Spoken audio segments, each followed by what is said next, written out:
И возвращаясь к главному спортивному событию этого лета. Ради чемпионата Камаловский театр продлевает сезон. Он будет работать до 6 июля. Смогут ли горячие испанцы и романтичные французы понять тонкую татарскую душу? В эксклюзивном интервью нашему каналу рассказал директор Камаловского театра. Ильфир Ильшатович, благодаря каким спектаклям, каким постановкам вы будете погружать гостей чемпионата в атмосферу татарского театра? У нас в репертуаре имеются национальные драматургии, классика, современная татарская драматургия.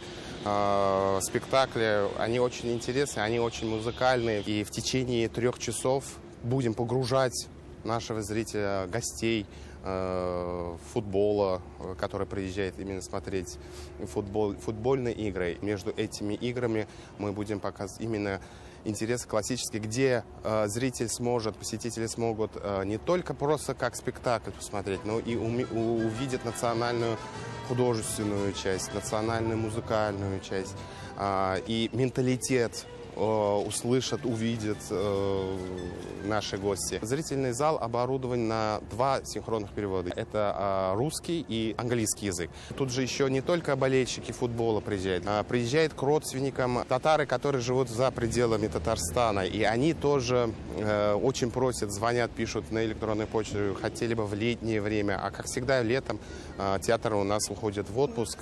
Да, и они не могут никак попасть. Поэтому для них тоже это очень интересно будет. Вы сказали, что подготовили какие-то сюрпризы для болельщиков. Да, для болельщиков мы в этом году сделали такую интересную акцию.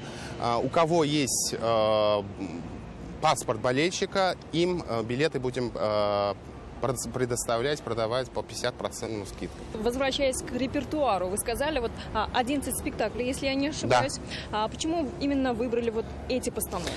Они более близки, они более понятны, и они более интересно содержательные, которые передают дух татарской национальности, татар. И они очень интересны и привлекательны. Чтобы и слишком нельзя перезагружать нашего зрителя, в то же время гостей, но и в то же время какое-то послевкусие нужно оставлять, чтобы они вернулись к нам еще, когда будут посещать город Казань. Спасибо. Надеемся, что гости уедут с яркими впечатлениями из Казани. Конечно. Спасибо вам. Спасибо. Если звезды